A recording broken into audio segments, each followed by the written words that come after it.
Essa é a apresentação do trabalho 01 da disciplina de Engenharia de Software 3. O artigo que eu escolhi tem como tema Gerência de riscos no desenvolvimento de software ou análise comparativa entre modelos de processo. Esse artigo analisa e compara os processos de gerenciamento de risco em modelos de desenvolvimento de software, com o objetivo de compreender como diferentes modelos como CMMI, ISO 9003, ISO 12207 e ISO 15504, que são normas, abordam a identificação, análise, controle e monitoramento de riscos. Só um ponto a ressaltar, que são os autores desse artigo. Os autores desse artigo são dois. Cristine Martins Gomes de Gumões e Hermano Perelli de Moura, no Centro de Informática da Universidade Federal de Pernambuco. Agora avançando para a apresentação, temos os objetivos. O artigo visa analisar e comparar os processos de gerenciamento de riscos em modelos de desenvolvimento de software. Ele também explora práticas adotadas em diferentes modelos como SMMI, ISO 9003, ISO 12207 e ISO 15504. Essas normas são voltadas para desenvolvimento de software e para a qualidade. O foco é entender como esses modelos tratam as atividades relacionadas à identificação, análise, controle e monitoramento de riscos durante o ciclo de vida de um projeto de software. Lendo esse artigo, eu consegui capturar alguns achados bem interessantes. Eu listei aqui 5 dos achados que eu achei.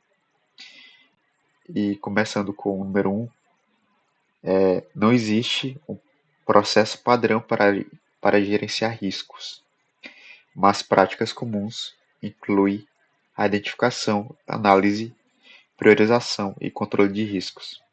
Ou seja, todas aquelas normas que foram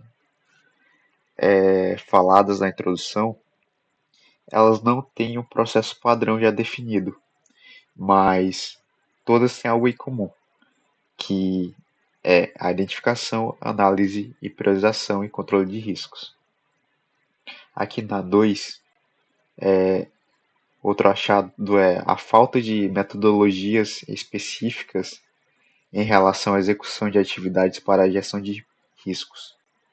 Ou seja, não há uma metodologia específica, como já tinha sido abordado no ponto 1, não há um processo padrão e, da mesma forma, não há uma metodologia específica. O terceiro achado é: as organizações ajustam suas práticas de acordo com a realidade de seus projetos, personalizando os processos de gerência de risco. Ou seja, muitas das organizações elas têm um processo de gerenciamento de risco, mas elas não seguem à risca esse processo, porque a depender do projeto, elas podem fazer de uma forma diferente, podem seguir estritamente como é planejado, tudo depende do projeto. Então não é algo, como a gente já viu no ponto 1 e 2, que tem um caminho certinho a ser feito. Depende muito de várias situações, e uma delas é o projeto que aquele gerenciamento está inserido. O quarto ponto achado é análise qualitativa e quantitativa dos riscos é fundamental, mas não é explicitamente abordada pelos processos analisados. Ou seja, esses processos que essas normas que foram analisadas, elas, elas não focaram em uma coisa fundamental, que seria o qualitativo e quantitativo dos riscos, que seria uma forma de as organizações conseguirem saber ter métricas para saber a quantidade de riscos, o grau do risco, mas em nenhum daqueles processos listados é executado essa abordagem. Então, esse é mais um ponto que eu destaquei do artigo. O quinto e último ponto que eu acabei destacando foi a comunicação e o monitoramento contínuo dos riscos são essenciais para garantir o sucesso na gestão de risco. Ou seja, a comunicação e monitoramento contínuo dos riscos é algo fundamental.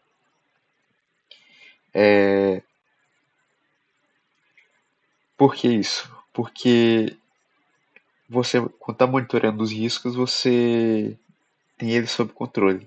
E um ponto que poderia ajudar isso seria o ponto 4. Se fosse implementado mais o ponto 4, essa análise qualitativa e quantitativa, esse ponto 5 poderia ser mais efetivo. Mas mesmo assim, com os pontos já analisados, ele continua sendo bem efetivo. Esses foram os achados que eu peguei do artigo.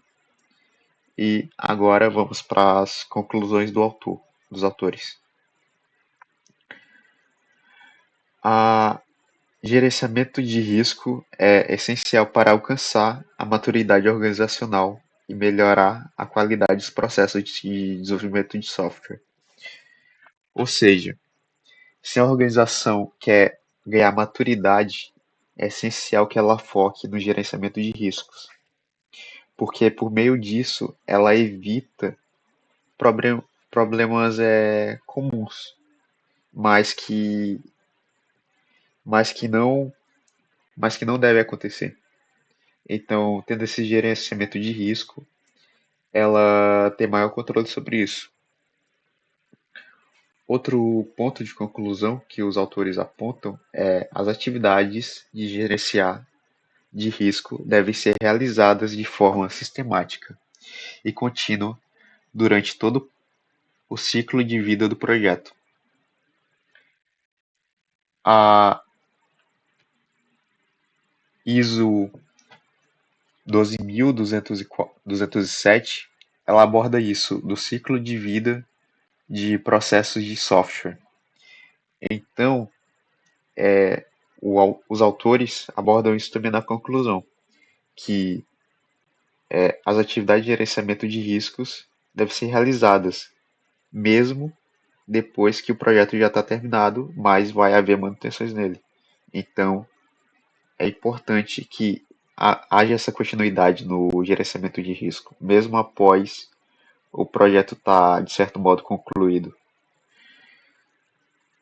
E outro ponto, é necessário realizar avaliações constantes dos riscos, considerando tanto abordagens qualitativas, experiências subjetivas, quanto quantitativas, dados numéricos.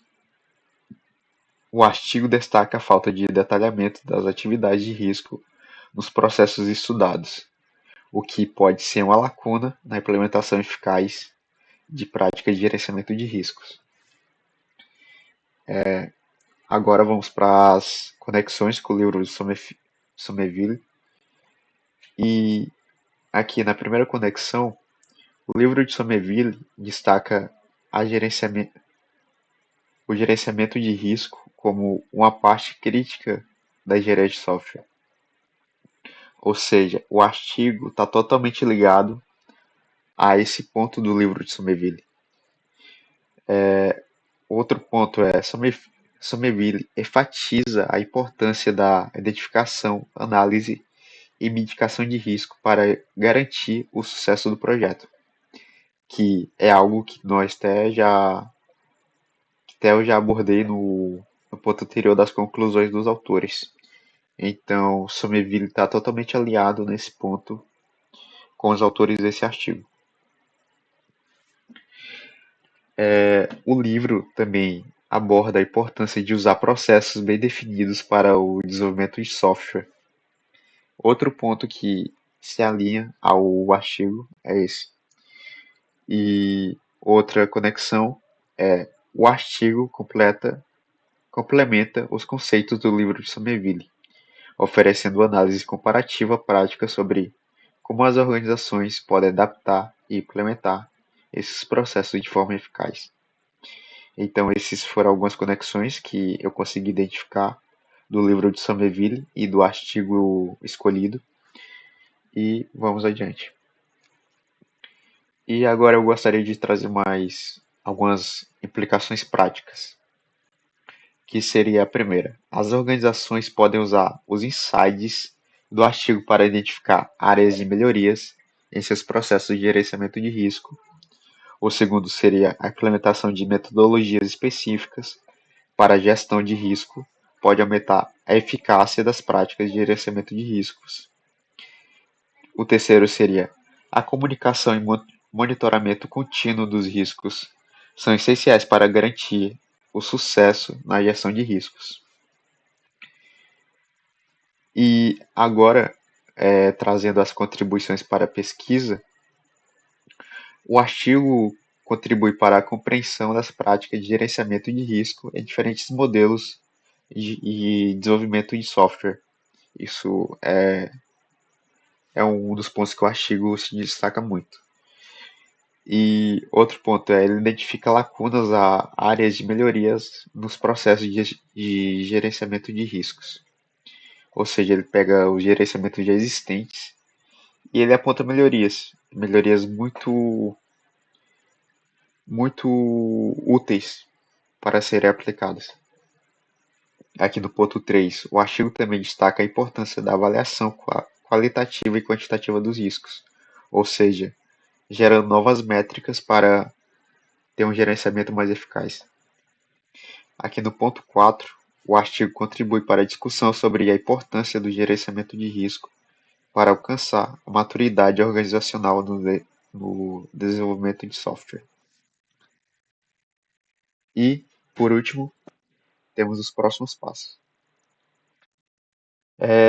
Pesquisas futuras podem ser aprofundadas na análise de metodologias específicas para a gestão de riscos. Investigar como os processos de gerenciamento de risco impactam a qualidade de software. E, por último, desenvolver ferramentas e técnicas para a avaliação quantitativa dos riscos. E muito obrigado por assistir a apresentação e é isso.